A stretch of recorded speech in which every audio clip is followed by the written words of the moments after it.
This unit is about the circulation of the atmosphere and also of the ocean. It makes sense to do those together because much of the surface oceanic circulation is driven by the atmosphere. So we'll follow that for the most part. Early on here, it's really going to be all about the atmosphere, and later we'll get to the ocean.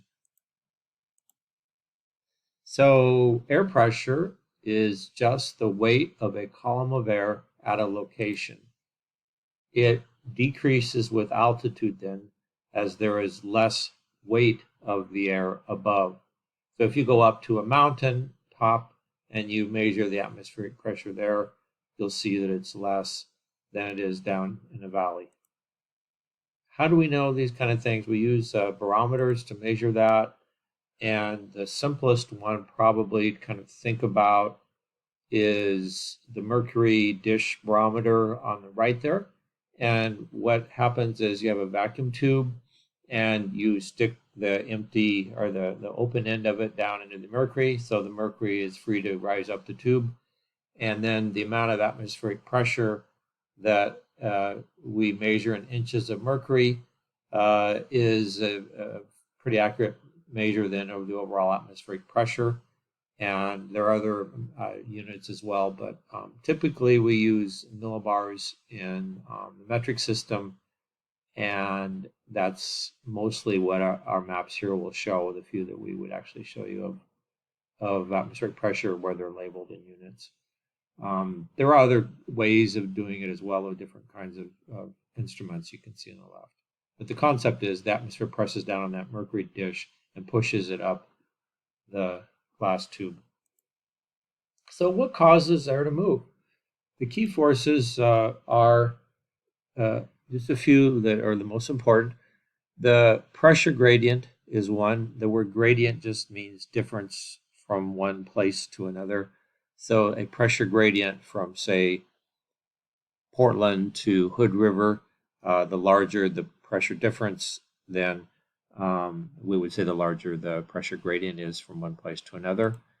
There is also, though, the Coriolis force, and that has to do with Earth's rotation. We'll get into that in some detail later. And it causes a bending to the right of air moving and water also moving over surfaces in the northern hemisphere and to the left in the southern hemisphere. Friction force has two major effects. One is, not surprisingly, what would happen to the velocity of air as it moves over a rough surface compared with a smoother surface? Yeah, you got it. So a rougher surface slows it down. In the most dramatic example, compare being out on the open ocean and not much there to slow the wind down versus being in a forest. Big difference there. The other thing I should go back about friction force is that it also reduces the Earth rotational effects or the Coriolis force. What causes wind then? There's just a difference in pressure between those two places, as we mentioned, so that when you have isobars which measure pressure, the closer spaced they are, the stronger the pressure gradient. One way that is fairly straightforward and easier to understand is how pressure gradients are created. If you have a place where you have warm air located next to cold air, or cold air located next to warm air, either way, the cold air is denser, so it sinks in relation to the warm air. The warm air is less dense, and so the cold air moves under the warm air, displaces it. So then you have rising air over the warm surface and sinking air over the cold surface. And that's really notable if they're close together.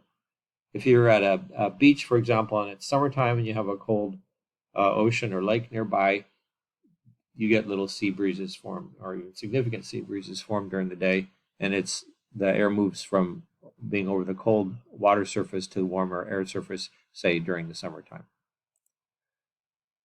The pressure gradient then can be illustrated with, looking at this kind of map here.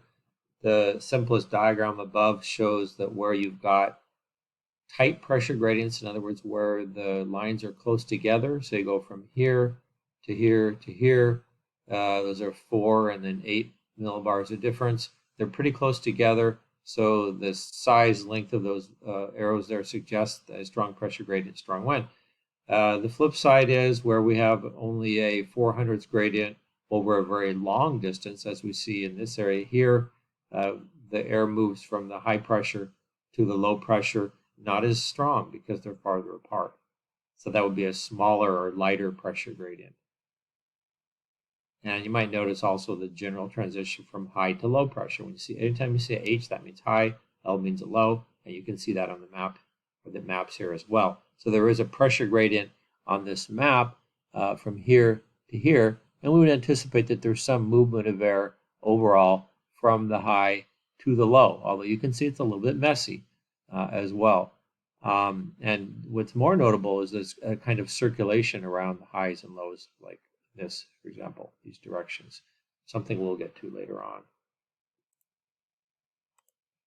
The Coriolis effect then is the observation that anything moving over the surface of the earth, the air, the water, the oceans, and so on, in the northern hemisphere, that deflection is to the right. So as it moves to its right. You have to be careful on that because an arrow moving down on a map and an arrow moving up might not be logical to you what right or left even means, but the mass itself moves to its right as it moves in the northern hemisphere.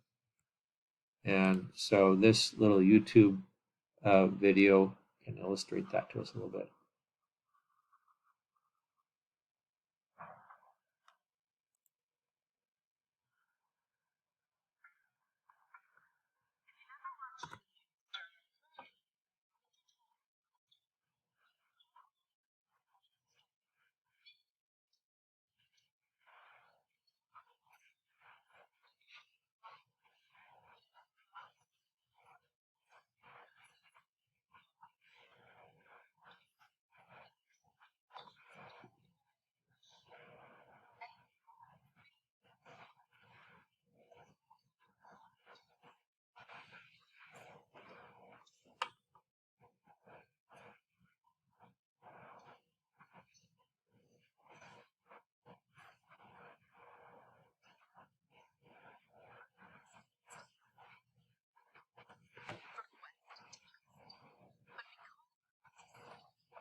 Okay, so I need to get back to where we were on here, and I'm not sure why we didn't land there. but let's get there now. Sorry about that. Okay, so this is good enough here. And we will go looking at those pressure gradients. So that's the Coriolis effect that we saw. The second video, by the way, is pretty similar. I would recommend you look at that when you look at the notes. It has useful information as well. Just good practice for you to think about it. So in the upper atmosphere, where there's very little friction, the wind flows nearly parallel to the isobars, and that's called a geostrophic wind. And geo means earth, trophic in this case has to do with earth energy. So geostrophic then is earth energy wind. And so the earth's rotation dominates the actual direction of the wind arrows as they move in the upper atmosphere, say at above 18,000 feet or so. Actually, it doesn't even have to be that high. There's a merry-go-round analogy sometimes it's used here, but that video that we just saw was pretty good on that, so I won't use that in this particular illustration. So looking at this at a globe, you can see the curvature in a similar way that we saw in the video. And in fact, the upper right one is sort of like looking down in a merry-go-round. And if you were to toss something out, or you were in the center and you were to toss it out to somebody here, it would land behind them as they moved ahead faster, so the deflection appears to be off to the right. It's that sort of thing. So real importantly in this unit is that we have two ways to form pressure. So one of them is called thermal. And thermal just means temperature related, heating or cooling relative to another place. So great amounts of solar radiation promote heating, low pressure, and convergence. And there's a zone around the equator called the equatorial low, where because of the overall high level of heating there, it is a zone of low pressure pretty persistently much of the year. And then in places where we have just the opposite, not much heating, but rather lots of cooling, and that's the poles, especially in the wintertime at the poles, we have sinking air over those cold surfaces and divergence. In other words, the air spreads out as it sinks.